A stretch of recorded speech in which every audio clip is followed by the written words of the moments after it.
Les doy la bienvenida a todos a esta segunda escuela para padres. Esta escuela está dirigida para los papás de segundo a sexto de primaria. Bien, el título de esta escuela es Retos Parentales, Crianza en Tiempos de Confinamiento, ¿sí? Y bueno, les agradezco mucho su puntualidad, su presencia. Sé que algunos estamos ya terminando la jornada, tal vez laboral, me refiero en cuanto a la semana.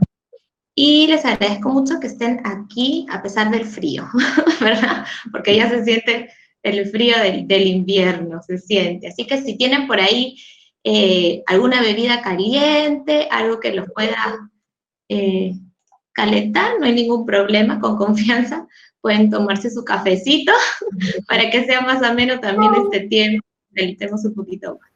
¿Ok? Bien, muy bien. Bueno, como ustedes saben, mi nombre es Lilian Montoya, soy psicóloga encargada de segundo a sexto de primaria, seguro que me ven en los talleres que llevo con los chicos y también en las reuniones que ya hemos tenido anteriormente. Vamos a comenzar en unos minutitos. Me gustaría que me comenten cómo están, cómo se sienten, alguien que quiera compartirnos, activar su micrófono y decirnos qué tal, cómo les va.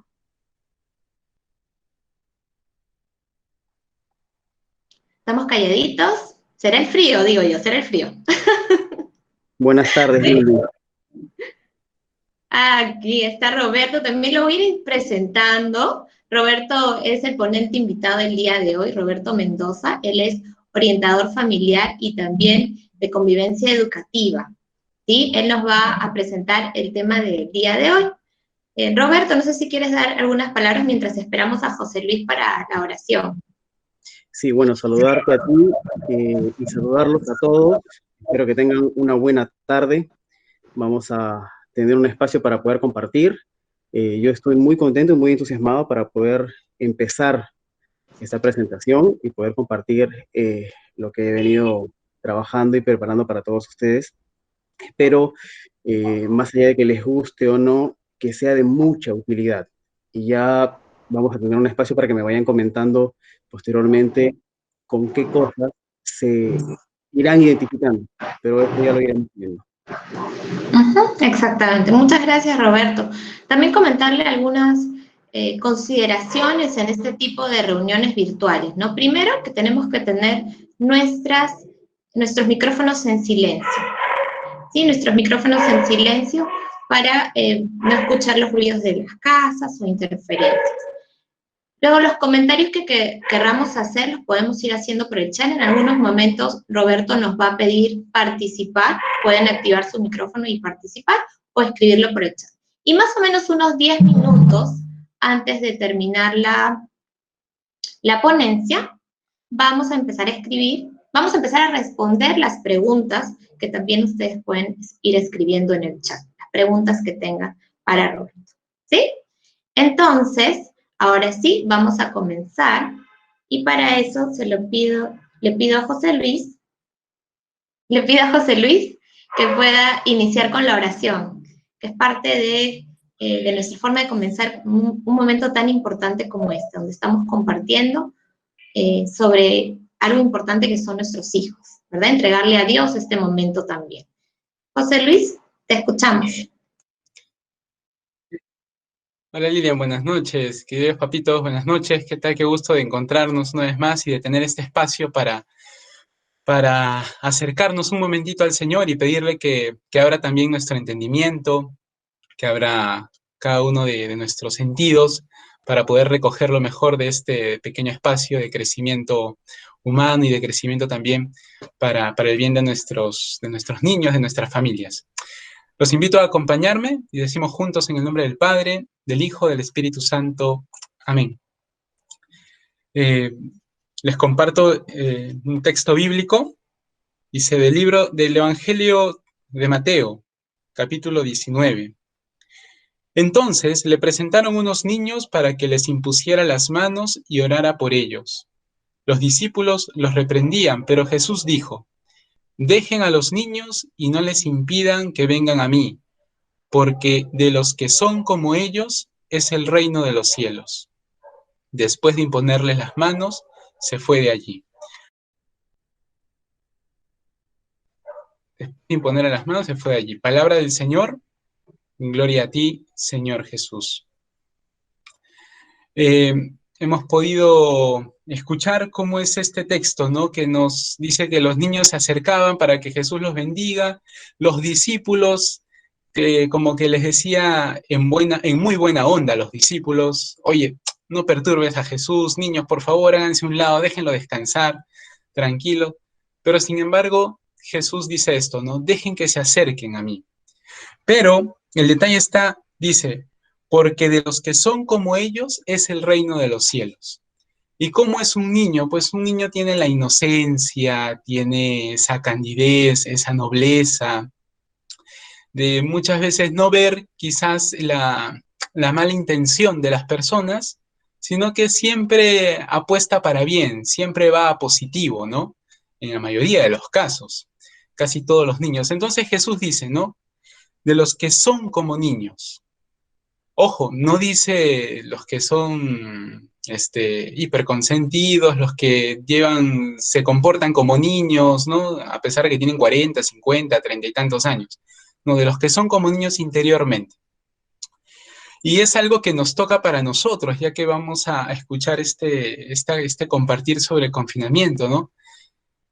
¿Cuántas veces en estos días nos hemos quejado de lo que ya estamos un poco como que aburridos de estar en casa, aburridos de preparar postres, aburridos de ver las mismas caras, ya queremos salir, etcétera? Y estamos un poco cansados de todo lo que estamos viviendo, ¿no? Quizás no aburridos, pero un poco como que entramos al renegar, no lo hacemos tan público, conversamos con la pareja, con la almohada, aprovechamos el chat para hacer catarsis, el WhatsApp para conversar con alguien, ¿no? Pero sin embargo, qué cuán agradecidos hemos sido, ¿no? Agradecidos por quizás no tener la necesidad de salir, agradecidos por los hijos que tienen, por los padres que tienen, por la oportunidad que tienen para compartir con ellos, sabiendo que a otros se les están yendo los familiares, los amigos, ¿no? Los hijos, los padres. Entonces, estos detalles de volver a ser como niños. Un niño también es bastante agradecido. Le das una plastilina para que juegue y aunque sea insignificante, pues te va a agradecer, muchas gracias, es capaz de darte un beso, un abrazo. Esa ternura, esa inocencia, siento que Jesús nos pide no perderla. A nosotros quizás se nos hace un poco complicado algunas situaciones, pero el texto bíblico nos invita a ser como niños, a ponernos en las manos de Dios como niños, como hijos que se dejan amar por su Padre, que se dejan acariciar. Dios tiene estas dos manos, ¿no? Recordar, tiene esta mano de que corrige, pero también tiene esta mano de ternura, esta mano de amor. Y a veces no nos han presentado esta parte tan tierna de Dios, ¿no? Nos han dicho que si te portas mal, Diosito te va a castigar. Sin embargo, no. Sin embargo, Dios es un Dios que se acerca a apapacharnos a cada uno de nosotros, cada vez que también, ya como adultos libremente, nos acercamos a Él. Nos dejamos abrazar por esta ternura de Dios. Y pidámosle por nuestro país, por cada una de nuestras familias, por sus familias, por las familias que conocemos y han perdido un ser querido, tienen algún familiar enfermo, por todos los compatriotas en este mes patrio que sufren distintas dificultades, aquellos que tienen que salir a las calles a buscarse el alimento, que ya se les acabó lo que tenían guardado, y tantas otras situaciones, aquellos que tienen que pagar para poder respirar. Nosotros tenemos todavía esta gracia de que nuestros pulmones estén bien y tantas cosas más que cada uno puede tener en el corazón. Y se los ponemos aquí a las manos de nuestra Madre de la Merced, que con certeza también está en cada uno de sus hogares. Y decimos juntos, Dios te salve María, llena eres de gracia, el Señor es contigo. Bendita tú eres entre todas las mujeres, y bendito es el fruto de tu vientre Jesús. Santa María, Madre de Dios, ruega por nosotros pecadores, ahora y en la hora de nuestra muerte. Amén. El Señor bendiga a nuestras familias, a cada uno de ustedes y todo lo que escuchemos el día de hoy, en el nombre del Padre, del Hijo, del Espíritu Santo. Amén.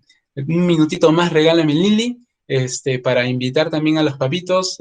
Continuamos reuniéndonos a las 5 de la tarde vía el Facebook todos los viernes para orar, tener un pequeño espacio de 15 a 20 minutos de oración para poner nuestras intenciones, compartir un texto bíblico. Además, también les comparto que hemos aperturado un grupo pastoral para sus pequeños. Varios de ustedes ya son casi 30 niños que están participando los días viernes a las 4 de la tarde. Me envían un correo a mí, yo les hago la invitación y tenemos este pequeño espacio de crecimiento en valores, según la enseñanza también de Jesús, para los chicos de segundo a cuarto. Y de quinto a sexto, hemos aperturado también el grupo pastoral los días sábados a las 11 de la mañana. Entonces, todos los sábados nos estamos reuniendo, el día de mañana nos toca reunirnos a las 11 de la mañana, igual quinto y sexto, los que desean participar, me envían un correo a mí y yo los invito al Classroom. Y recordarles a los papitos de quinto de primaria que el día martes nos encontramos para nuestro segundo encuentro de padres de primera comunión. Muy bien, Dios los bendiga, yo me quedo por aquí en cuanto tanto me ayude el internet y a seguir creciendo también. Muchas gracias y Lilian, todos tuyos. Muchas gracias, José Luis, muchas gracias por permitirnos tener este espacio tan importante para iniciar de la mano de Dios. Qué lindas palabras, qué lindo lo que has compartido y sobre todo esto de dejarnos abrazar, ¿no? A veces nos cuesta eso, dejarnos abrazar. Y abrazamos mucho, pero recibirlo, qué importante es, sobre todo en este tiempo que estamos viviendo tan difícil. Muy bien, entonces ahora sí vamos a comenzar. Como les decía anteriormente, bueno, los papitos que se han ido incorporando, primero darles la bienvenida. El tema de hoy es retos parentales, la crianza en tiempos de confinamiento. Vamos a identificar ahí cosas muy interesantes acerca de nuestro estilo de crianza y cómo podemos nosotros ir construyendo esto como parte de nuestro proceso de crecimiento, de aprendizaje. Nunca dejamos de aprender, todos los días aprendemos, ¿sí? Este es un espacio para eso. Y para esto, bueno, ha venido Roberto. Roberto es un psicólogo orientador familiar y también de convivencia educativa, y él nos va a dar la charla de hoy.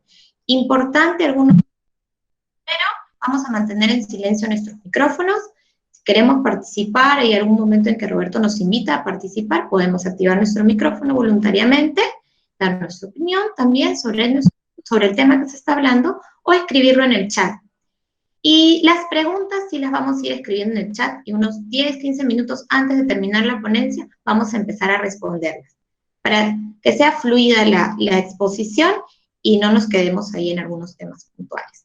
Bien, entonces, ahora sí, Roberto, te invitamos a comenzar. ¿Deseas que ya deje de compartir para que compartas tus diapositivas?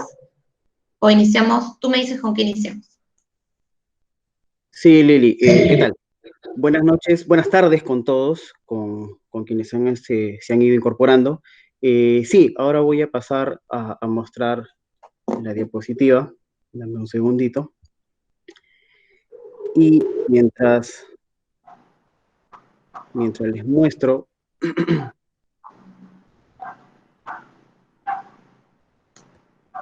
a ver, mientras les muestro las imágenes, confírmame, Lili, si es que ya se está visualizando.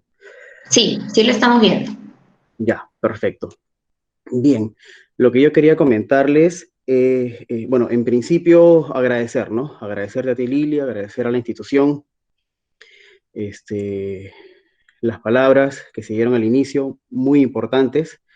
Qué interesante, ¿no? Porque es parte de lo que comentaba sobre lo que respondía Jesús frente a el dejar que los niños se expresen, es un poquito de lo que vamos a ver y vamos a desarrollar ahora.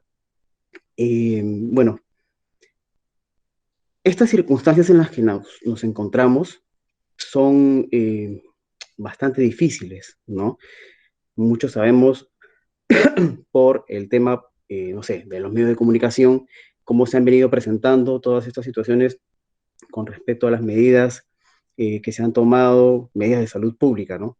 Que se han tomado y que nos han llevado a esta suerte de confinamiento, ¿no? Para salvaguardar los temas de salud y que sin embargo nos han sorprendido, ¿no? No solamente eh, por las imágenes, los reportajes, las cifras, sino también por los casos de las personas que de alguna u otra manera, cercanas o no, se están dando, ¿no?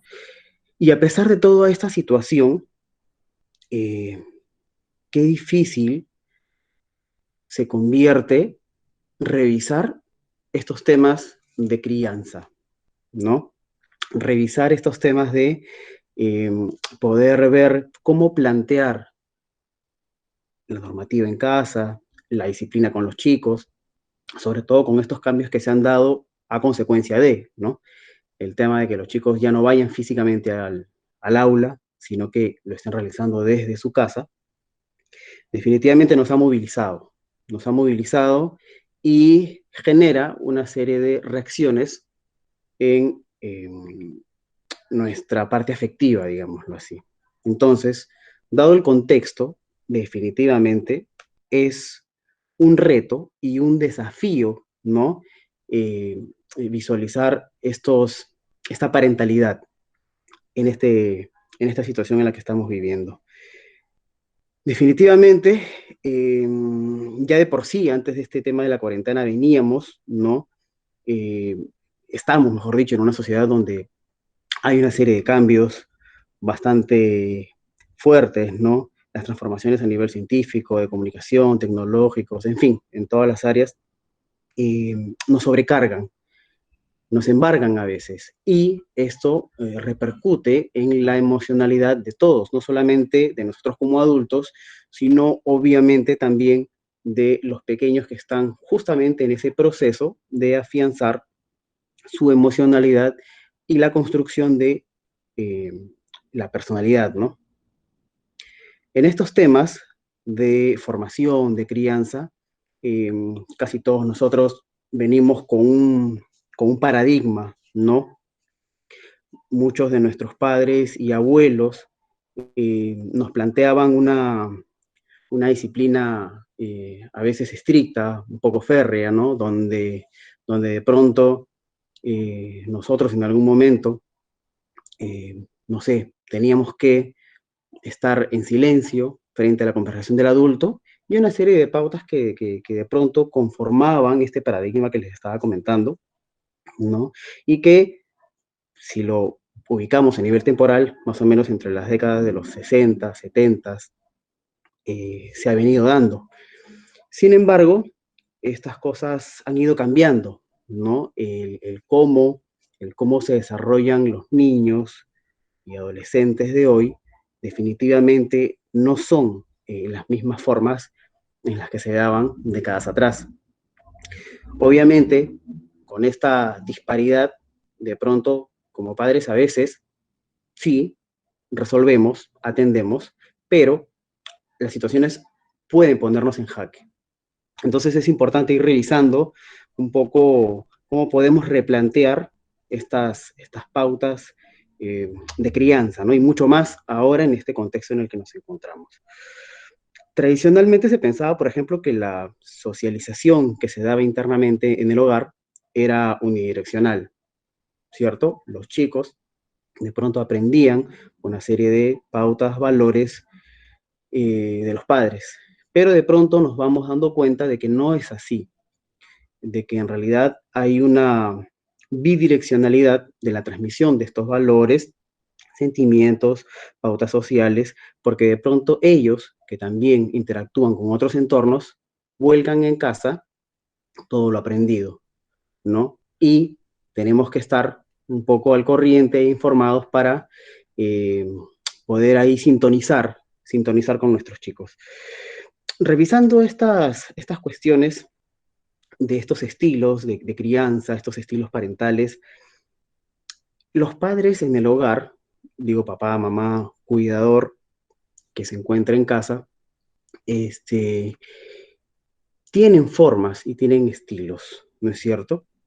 Y haciendo una revisión de la data, hay hay una serie de situaciones que de pronto se han ido investigando, ¿no? Y se le han puesto nombre, se les ha añadido conceptos.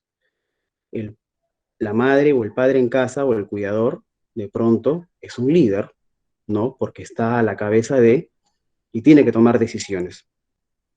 En la revisión de estos estilos de liderar, a inicios de los 1900, por los años 30, 40, un psicólogo alemán, de origen alemán, llamado Kurt Lewin, hizo un análisis muy interesante en base al contexto en el que se encontraban en ese entonces, ¿no? De cómo los líderes fascistas de pronto influían en las masas y en los grupos humanos, en los grupos de personas. Quiero mostrarles a continuación, y para ello Lili me va a ayudar, un video que me parece muy interesante porque a través de la psicología experimental y luego de este análisis que hace este psicólogo junto con colaboradores, sacan conclusiones muy importantes de cuál es el efecto que tienen estos estilos de liderazgo, ¿no? Que en un principio partieron por un tema político de manera general a nivel social, pero que de pronto con los años se ha seguido tratando, se ha seguido estudiando y ha servido para llevarlo a diferentes contextos. En el tema de la psicología social, la organizacional, pero también en la parte educativa. ¿No? Y no me refiero solamente, por ejemplo, en entornos como, no sé, las escuelas, los docentes, sino también en la parte familiar. Y se han desarrollado conceptos muy interesantes. En la información que tengo y que he revisado, he tratado de sintetizar y mostrar algunos puntos, de pronto que considero que les van a servir un poco para ir revisando y pensando juntos cómo puedo replantearme yo como adulto, como padre, en este contexto, cómo es mi estilo y de pronto cómo repercute en la formación y la crianza de nuestros chicos.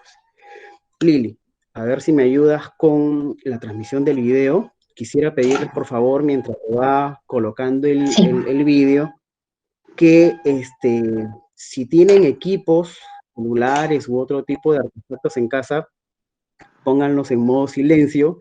Sí me parece importante que se concentren un poquito en esta parte porque es cortito el video, pero sí tiene información que de pronto voy a pedirles después que me ayuden a compartir cuáles son sus impresiones. ¿De acuerdo? Sí, también algo que les pediría para ver mejor el video es que apaguemos nuestras cámaras solo un momento para que pueda fluir mejor el video. Es un video un tanto antiguo, pero como dice Roberto, es bastante interesante porque es parte de una investigación que se hizo, ¿no? Interesantes son las investigaciones, entonces prestemos mucha atención, por favor. Apagamos nuestras cámaras. Roberto, por favor, ayúdame con tu cámara también a apagarla. Y ponemos en... ¿Ves mi pantalla? ¿Sí, Roberto? A ver, espérenme un ratito. Sí, ya lo estoy compartiendo. Ya. Listo.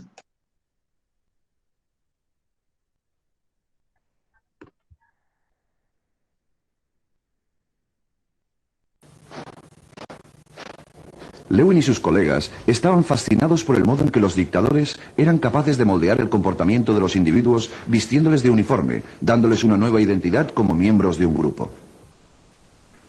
En 1939 realizaron un experimento único para establecer los efectos de distintos estilos de liderazgo en la forma en que la gente se comporta en los grupos. Empezaron organizando 3 grupos de chicos que se reunían después del colegio. Cada grupo tenía un líder que había sido preparado por los investigadores para interpretar 3 estilos muy distintos de liderazgo. Cuando actuaba como un líder autocrático, tomaba todas las decisiones para el grupo. Cuando actuaba como un líder liberal, su trabajo consistía en dar total libertad al grupo sin casi ningún tipo de guía. Cuando actuaba como líder democrático, animaba activamente y ayudaba al grupo a tomar decisiones. Cada 6 semanas, el líder cambiaba de grupo. En otras palabras, cada grupo de chicos pasó por los 3 tipos de liderazgo bajo 3 hombres distintos. Bajo el líder autocrático, los chicos trabajaron más duro, pero solo cuando éste vigilaba. Eran más agresivos y hostiles y mostraban más sumisión al líder. Se comportaban como fascistas en miniatura. Cuando el grupo convivió con el líder de estilo liberal, se hizo poco. Los chicos hacían el mínimo trabajo posible y de la peor calidad. La libertad absoluta sin ningún tipo de guía les llevó al caos. Sin embargo, cuando los grupos fueron liderados democráticamente, mostraron los más altos índices de motivación y originalidad y mayor intercambio de elogios. Y para el equipo de investigación, los resultados fueron alentadores. El liderazgo democrático funcionó mejor, en una coyuntura en que la dictadura había alcanzado un notable arraigo en Europa. Pero debemos aprender otra interesante lección de esta experiencia. Fijémonos en que los factores críticos del experimento eran el estilo del liderazgo y las situaciones sociales que él construía, y no la personalidad de los individuos implicados. Esto nos lleva a uno de los temas centrales de la psicología social. Las situaciones sociales controlan significativamente el comportamiento individual. Para Lewin, el comportamiento humano siempre es la suma del individuo y su entorno social. Ello significa que lo mejor y lo peor de la naturaleza humana a menudo puede mostrarse manipulando determinados aspectos del entorno social.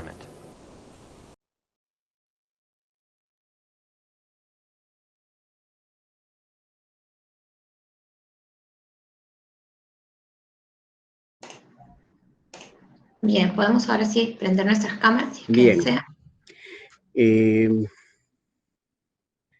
Sí, como bien lo decía Lili. Gracias, Lili. Sí, bien, como lo decía Lili, es un video bastante antiguo, estamos hablando de 1939. Sin embargo, sí me pareció relevante para esta charla poder plantearlo porque esta experimentación que hace este psicólogo Lewin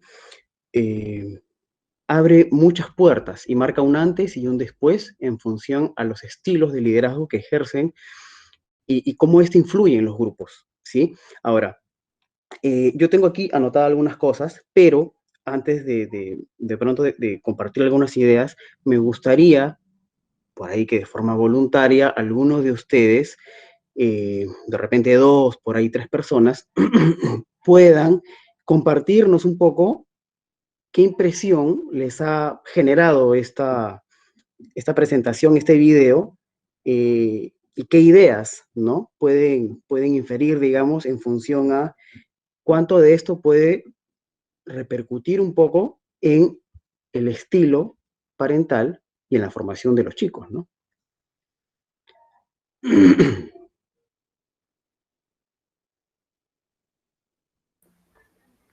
Yo podría Alguien que de pronto participar. desee, no sé, hacer mención de Sí, qué señora. le pareció. Señora Teresa. Sí, escuchamos. Mamita de Fabián. Sí, por supuesto.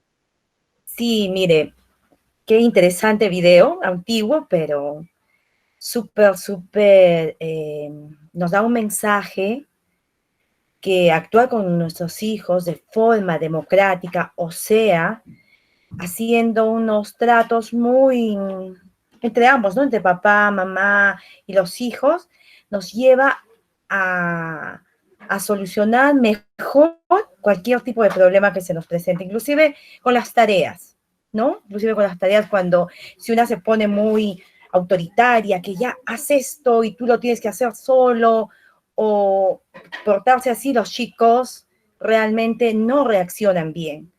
Pero si ambos, ¿no? Papá y mamá y los niños nos ponemos de acuerdo y nos sentamos a su lado si necesitan nuestra ayuda, y ya lo comprobé que realmente sí funciona. Porque yo muchas veces pedí a mi hijo mayor que él hiciera sus cosas, que él tuviese la responsabilidad de todo, pero no es así. Él también necesita el apoyo y democráticamente podemos alcanzar algo mejor con los niños.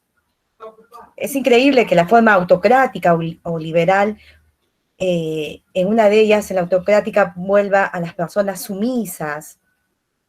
Y sí, yo me he dado cuenta que cuando uno ordena a los niños de una forma autocrática, ellos no van a responder nunca. Sí, es un mensaje muy bueno. Buena Gracias. conclusión, gracias, muchas gracias. ¿Alguien más desea compartir alguna idea?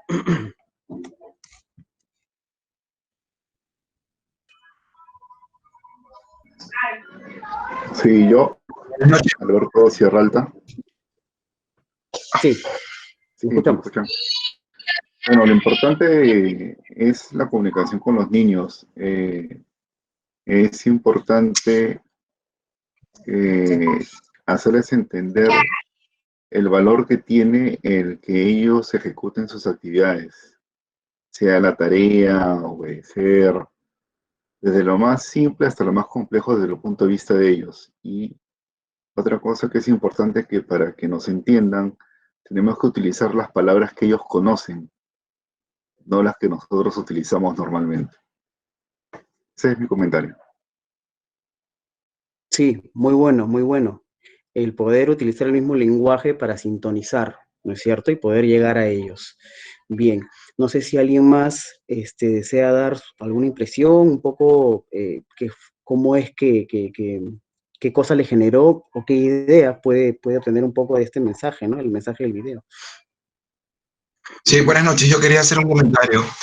Sí, Bueno, primero que nada, muy interesante el video. Como dijeron, un poco antiguo, pero creo que de eso aprendemos todos, ¿no? Básicamente yo creo que en una familia lo importante es una comunicación. Y también ser muy democrático en todos los sentidos, porque si uno comienza, digamos, a mandonear o a imponer, de alguna u otra forma vas a crear un ambiente un poquito tóxico o un poco distinto, ¿no? Y yo creo que de esa manera, siendo un poco democráticos y comentando con tus hijos o con tu hijo y con la familia, cómo debemos proceder poco a poco con las cosas, o sea, los comentarios que vamos a dar, las tareas del hogar, ¿no? Yo creo que con comunicación podemos resolver muchos de esos problemas que podemos tener inicialmente, ¿no? Muy buen video, gracias. Ese sería mi... muchas gracias por el aporte. Sí, de hecho, lo que veíamos un poco en el video era que yo siento que hay un antes y un después de esta investigación experimental. ¿Por qué? Porque antes de lo que hace Lewin, se hacía una investigación básica. De pronto con esto, al llevarlo, ¿no?, a la realidad, no solamente basarse en inferencias, en textos, nos muestra mucho cómo respondían o cómo responden los grupos y que eso es aplicable a diferentes contextos. Ojo que el líder autocrático o cualquiera de estos grupos que recibían, digamos, la interacción de este líder autocrático, esta persona era quien tomaba las decisiones, ¿no? Que es un poco lo que conocemos como la vieja escuela, como nos han formado nuestros padres y abuelos, tal vez, ¿no? El padre o la madre es quien tiene la última palabra, ¿no? O el hijo tiene que hacer lo que dice el padre porque lo dice el padre. No hay un más allá, ¿no es cierto? Entonces, esto nos va a ayudar un poco a desarrollar los otros conceptos que van a venir más adelante. Igual, en el estilo de liderazgo liberal, sí dejaba hacer, ¿no? El grupo de niños hacía, pero no había un efecto positivo porque no había guía. No había guía, de pronto sí había libertad, esto puede fomentar, entre comillas, autonomía, pero no hay un mayor efecto de producto en cuanto a lo que hacen los chicos en este grupo. Y evidentemente vemos que el estilo democrático genera, uno, que lo que hace es animar al grupo, ¿no? Entonces, da información, motiva y es un aliciente para el desarrollo de los objetivos de lo que estaban planteando, ¿verdad?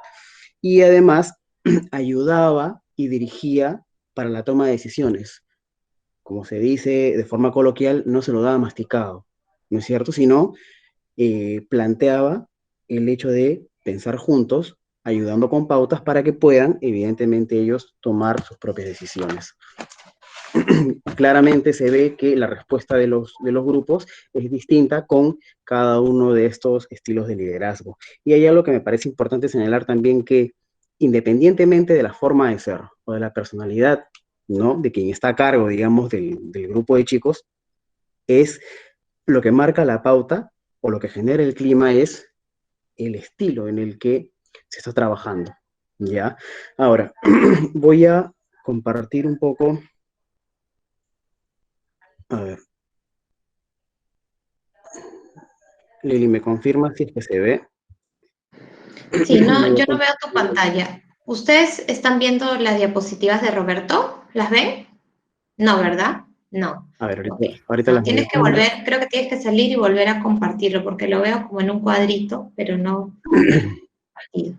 Ya, ahorita lo voy a compartir, espérenme un segundito.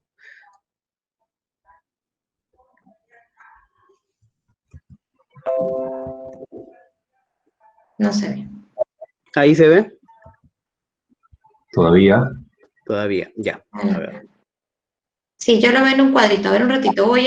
Creo que voy a sacar de aquí esto un rato.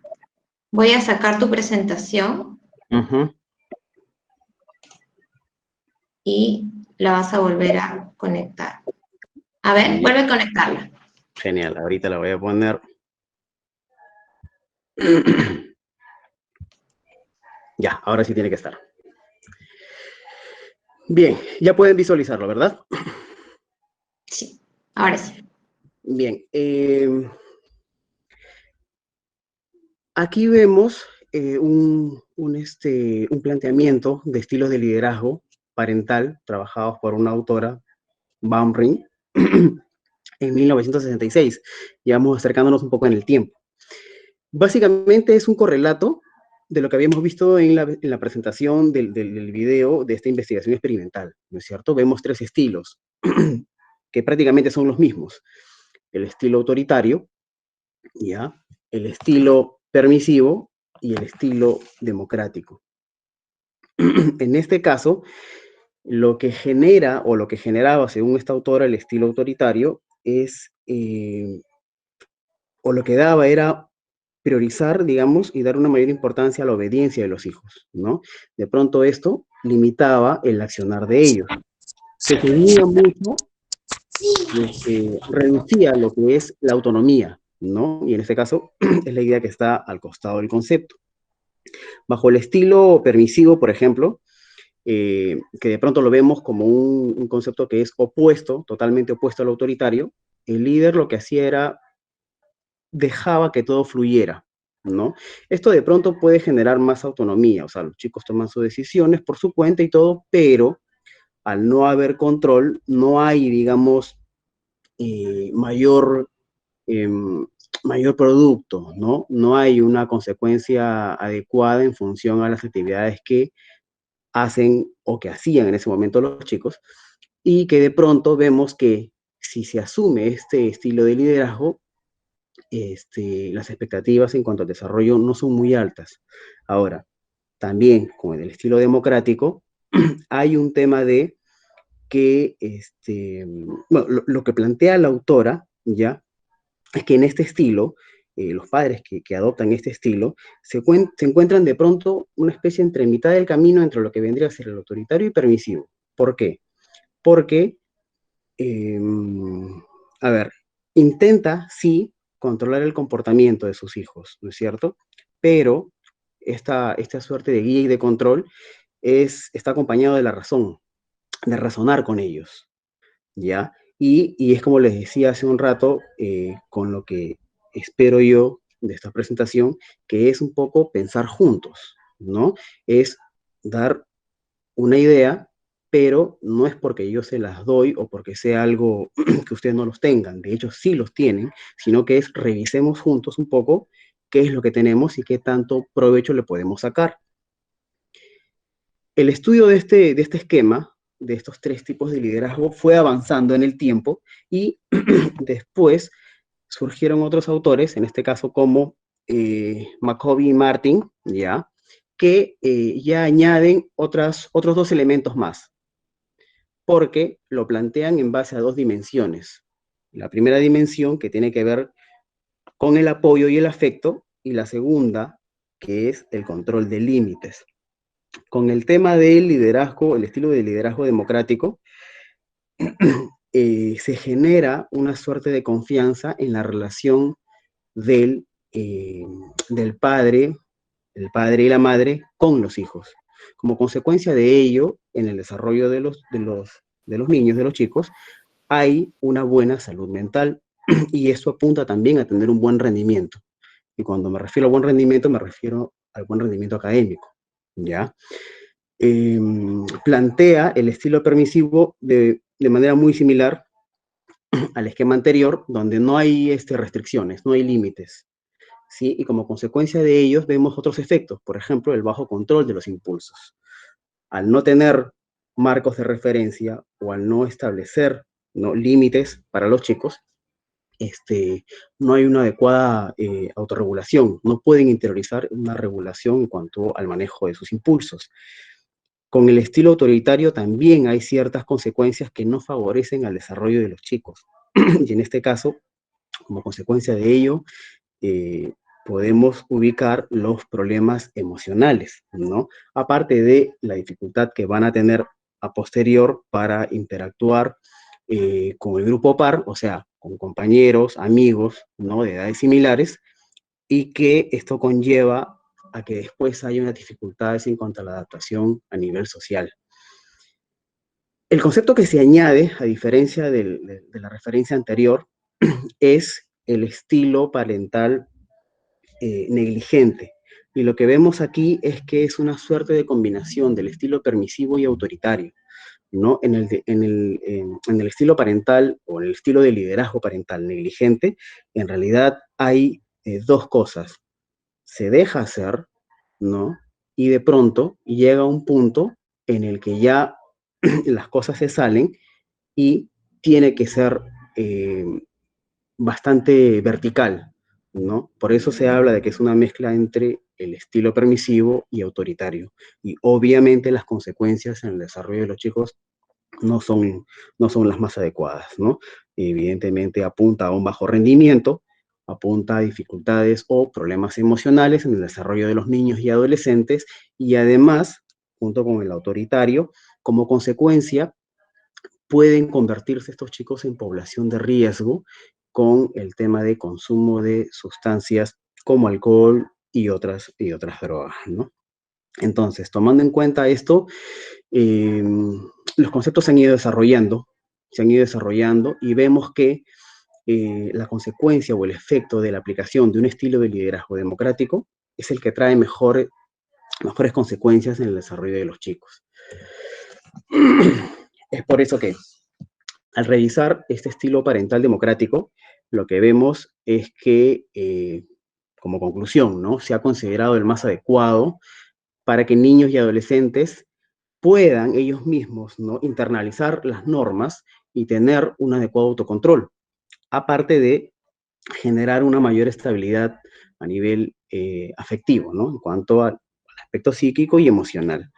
Y evidentemente, haciendo una revisión y una data de las investigaciones, apuntan a que, por ejemplo, la mayoría de estudios, como lo señala acá, han destacado una importante evidencia a favor del estilo democrático, incluso en todo tipo de cultura y también en poblaciones de alto riesgo.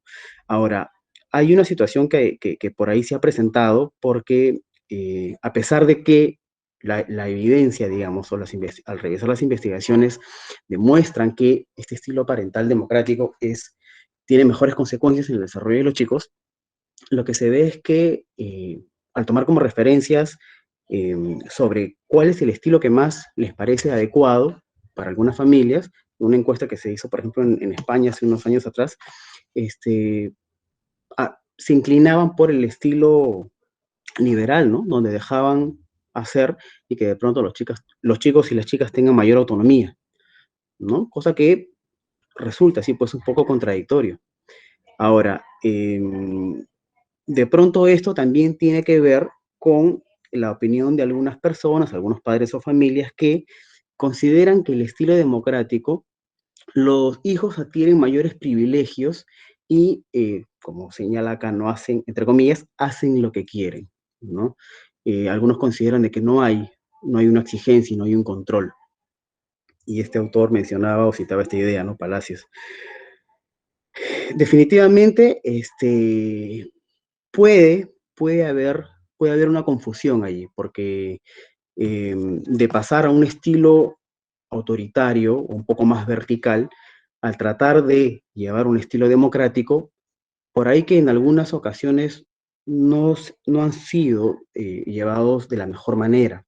Y como consecuencia de ello, sí, pues genera una impresión de que de pronto los chicos tienen más derechos, por ahí sienten que ganan terreno y no hay una consistencia en cuanto al estilo de liderazgo cuando se pretende utilizar un estilo parental más democrático. Entonces, en ese sentido, es que surge como alternativa el concepto de parentalidad positiva, ¿ya? Para no confundir un poco las cosas, ¿no? En esta parentalidad positiva es una suerte de evolución del estilo parental democrático, porque sí se propone la construcción de normas de padres, madres e hijos.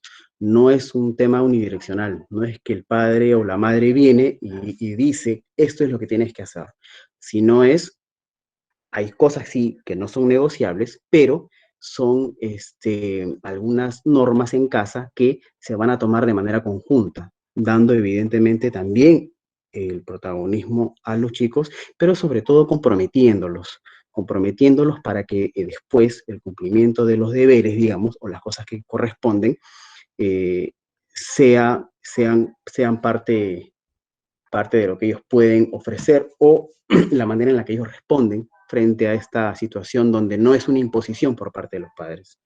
¿Ya? Ahora, esta alternativa de parentalidad positiva toma mayor fuerza a raíz de la defensa de los derechos de los niños, ¿no? Durante muchos años hubieron atropellos, hubo una suerte de abuso, ¿no? De pronto los niños no eran considerados como personas en la real dimensión que tienen. Es por eso que surge un hecho histórico muy importante en las Naciones Unidas, ya que a raíz de la Convención de Derechos del Niño, se plantea una dinámica distinta, ¿no? Donde se le da mayor fuerza, digamos, a el derecho que tienen los niños, ¿no?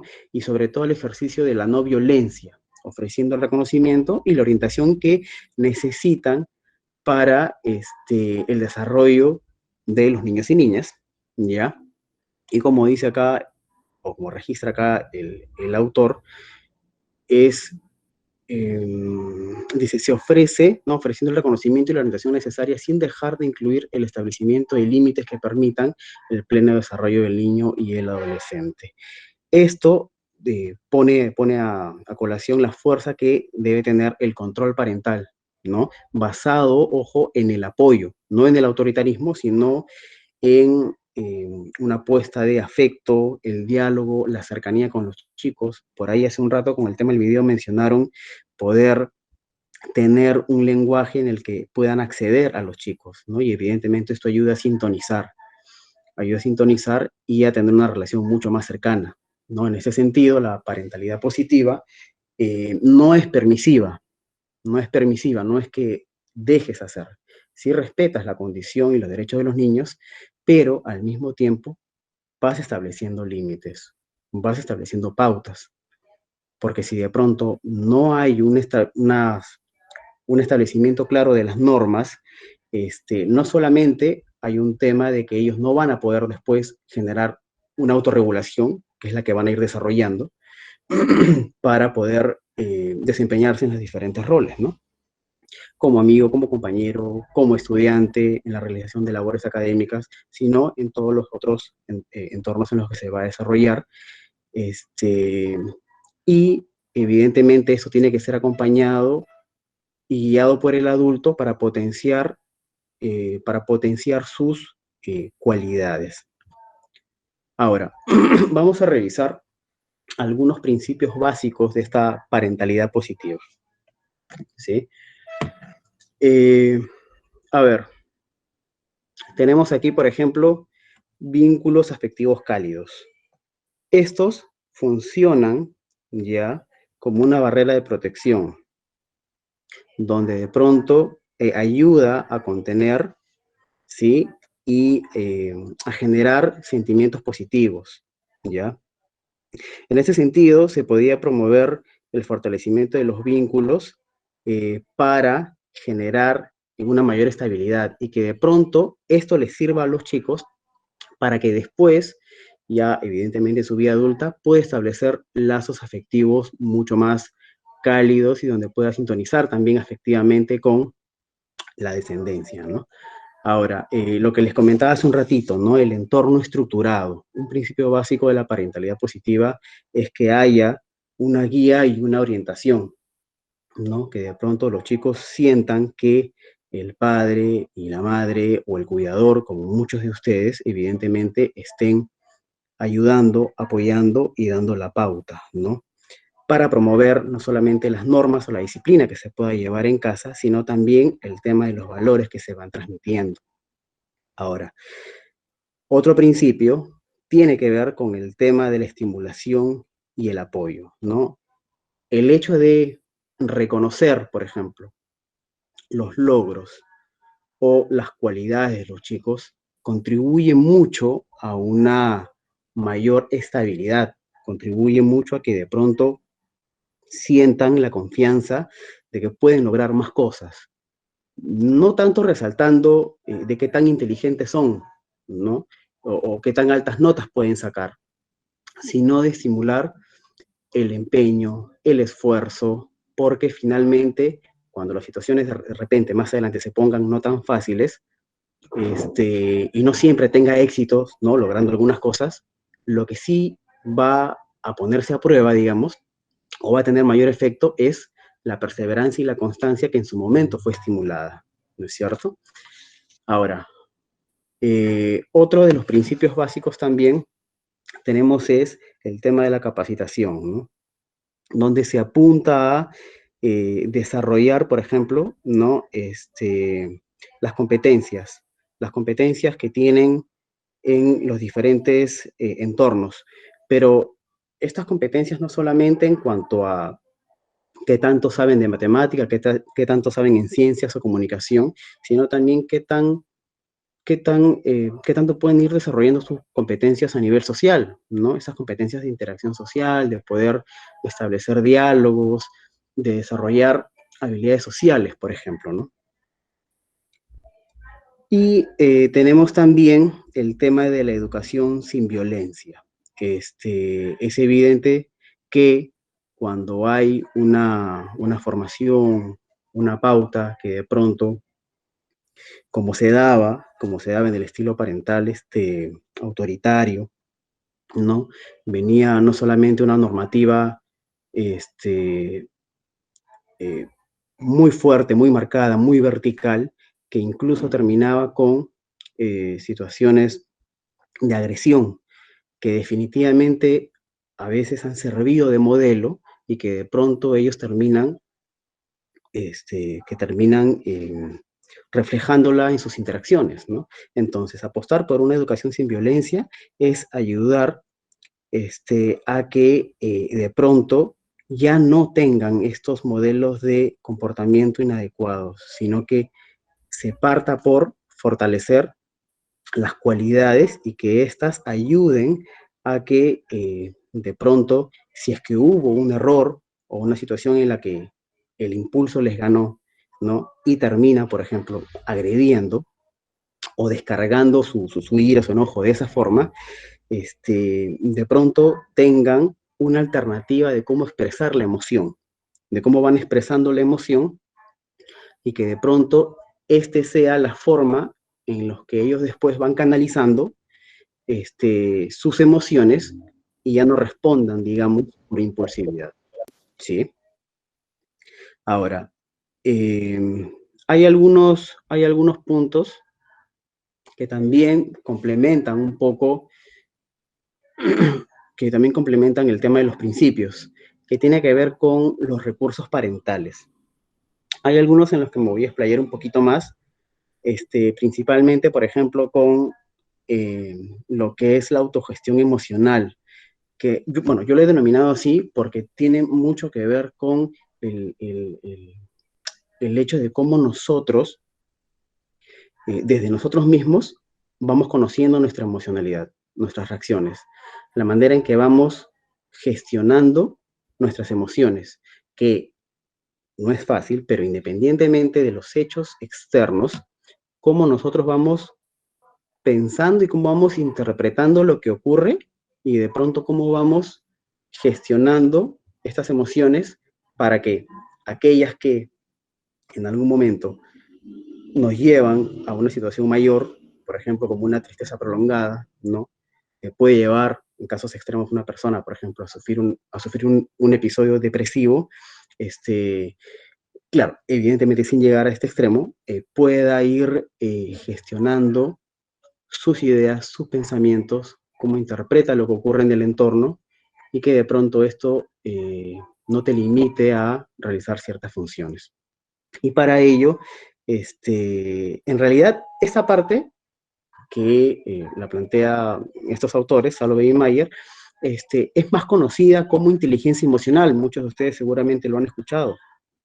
E incluso a un autor también conocido que se ha ayudado a los estudiosos a difundir este tema, un poco a ampliarlo y marketearlo, por decirlo de alguna forma. Sin embargo, yo me voy a basar un poco en la propuesta de estos autores porque siento que, aparte de que es básica, ayuda mucho que a partir de esto vayamos viendo cómo nosotros de pronto vamos gestionando nuestras emociones, ¿no?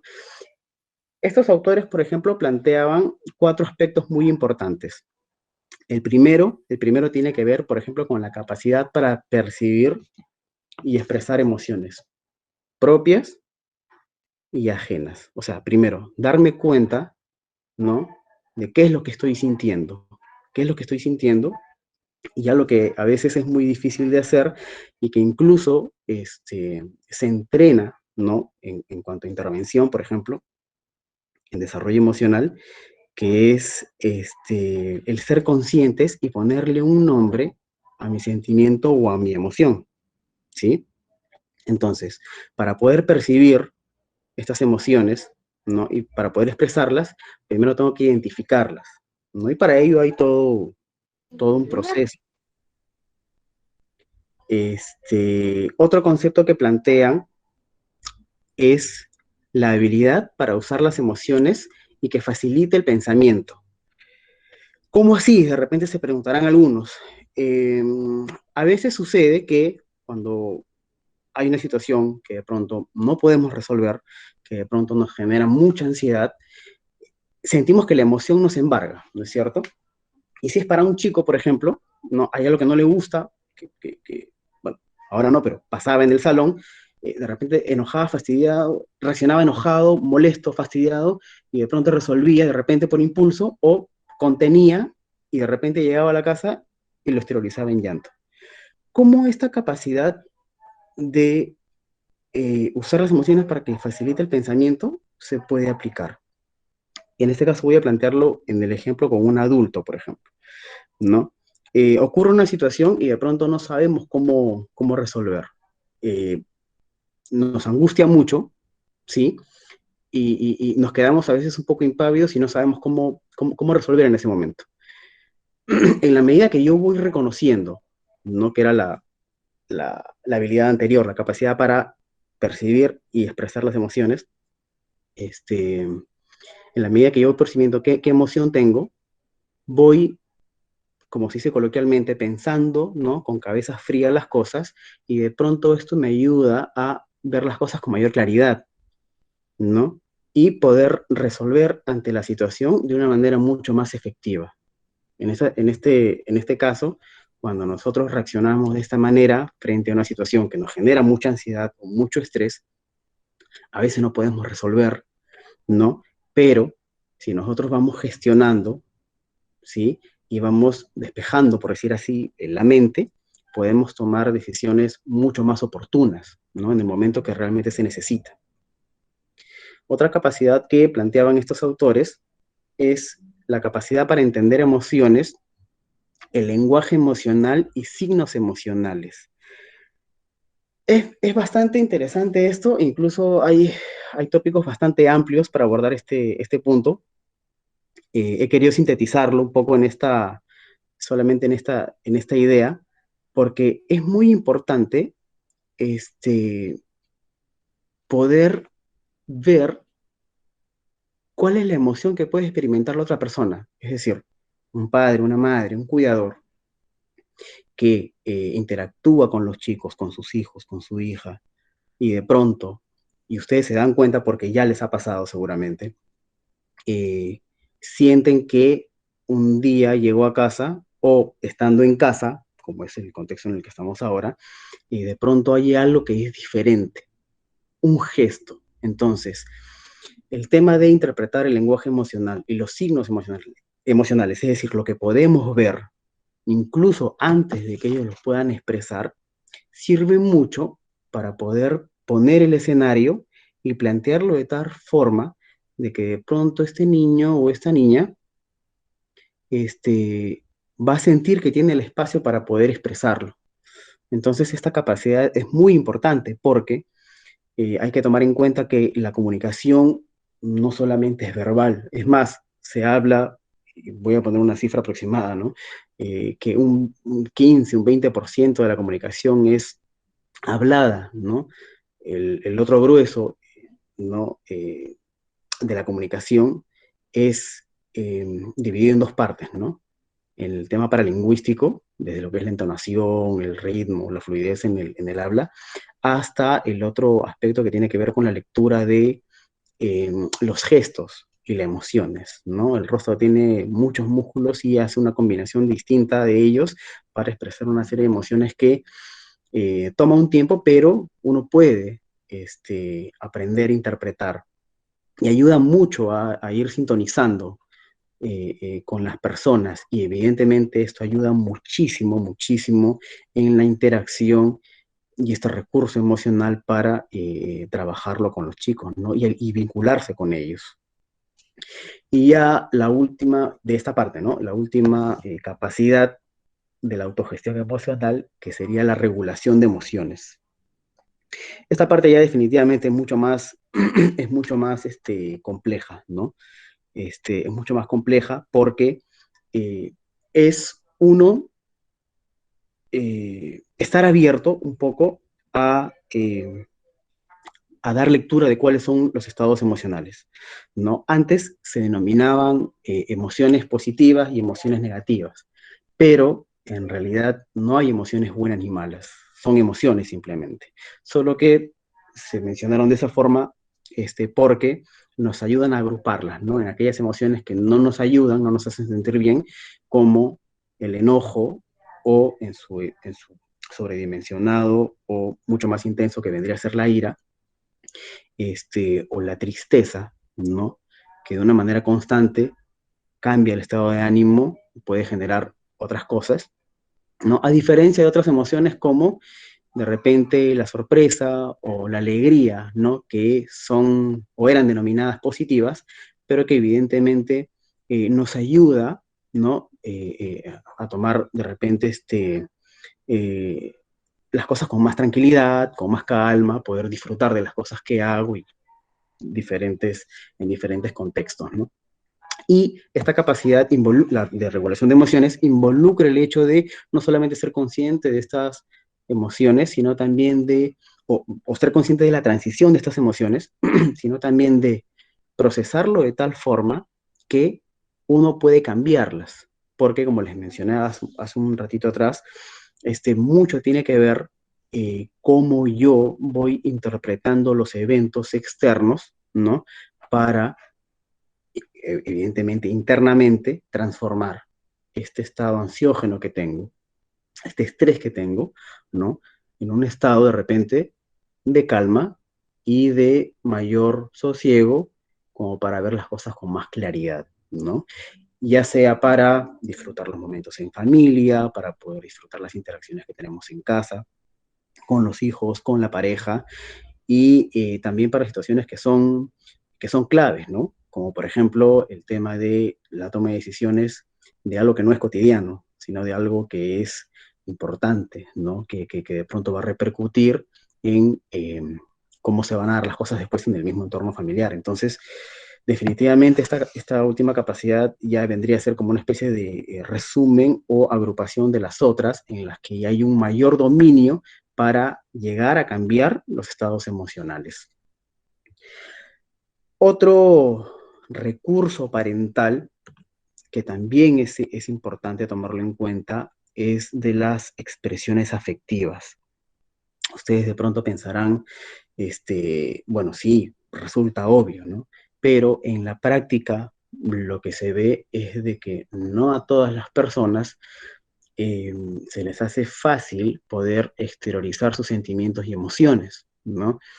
Hay estudios que señalan que de repente para ciertos grupos es mucho más sencillo o mucho más fácil de repente poder expresar el sentir, ¿no? Mientras que para otras personas no.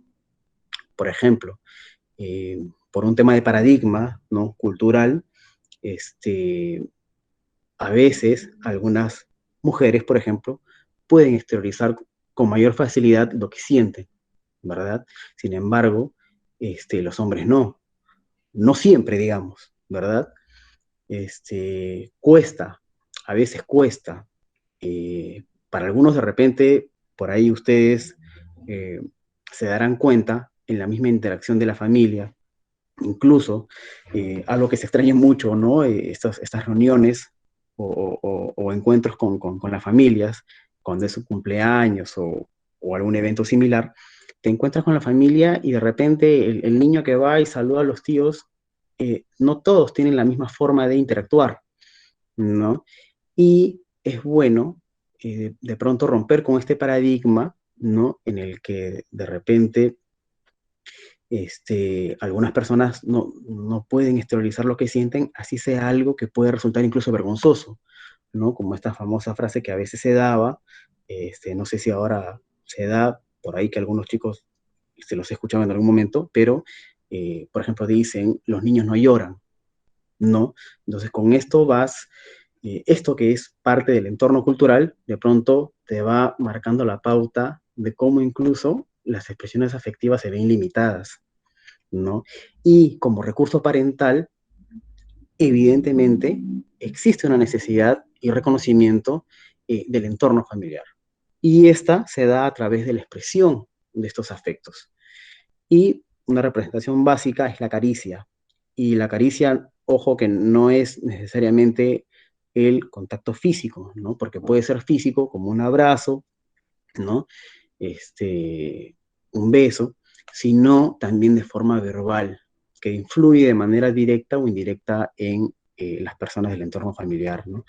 Ahora, sí es importante señalar que algunas familias priorizan la necesidad de algunos elementos que son, sí, necesarios y básicos, como lo que es vivienda, comida, vestido, ¿no? Sin embargo, a veces se ha visto, se ha encontrado de que minimizan otros aspectos como el que acabamos de mencionar, ¿no? Esta necesidad de recibir y expresar sentimientos. Bien, ahora hay otros detalles más, hay otros recursos parentales más que voy a ir señalando. Lili, coméntame, ¿cómo vamos con el tiempo? ¿Estamos bien? En realidad ya nos hemos pasado unos minutillos. Nos Creo que pasamos. podríamos... Ya. Sí, nos adelantamos, pasamos con las diapositivas brevemente para poder leer también algunas preguntas de los papás, ¿no? Que seguro Ok. tienen algunas consultas. ¿Sí? Dame un minutito, minuto y medio y termino con las últimas, ¿ya? Ya, gracias. Estos últimos recursos que tenemos aquí, que he registrado, bueno, después no se preocupen, si gustan, podemos conversarlo y puedo compartir el material para que lo vean. Definitivamente son elementos que son necesarios, ¿no? Y la mayoría de estas características tienen que ver con la parte afectiva, ¿no? Que tenemos que desarrollar mucho este lado de la capacidad para vincularnos, ¿no? Para sintonizar emocionalmente con los chicos, la empatía, ¿no? Que es entendida como la capacidad para entender la necesidad de la otra persona y sintonizar con sus necesidades, ¿no? De pronto podemos acordarnos cuando nosotros éramos chicos, ¿sí? Y en función a eso decir, ¿cómo me acerco con mi hija? ¿Cómo me acerco con mi hijo?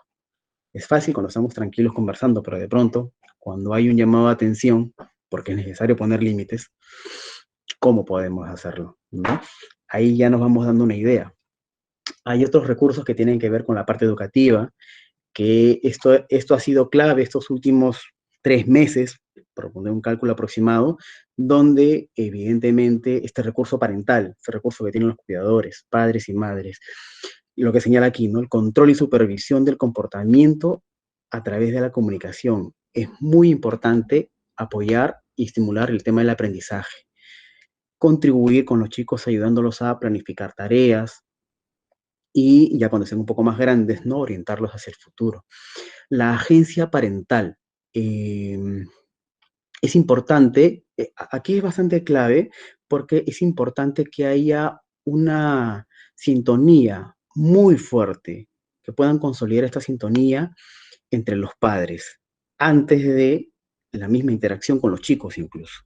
Que ustedes como padres puedan comunicarse de tal forma que los criterios de las normas, de la disciplina y de las otras reglas que ustedes pongan en casa vengan de manera similar independientemente que lo diga el papá o que lo diga la mamá.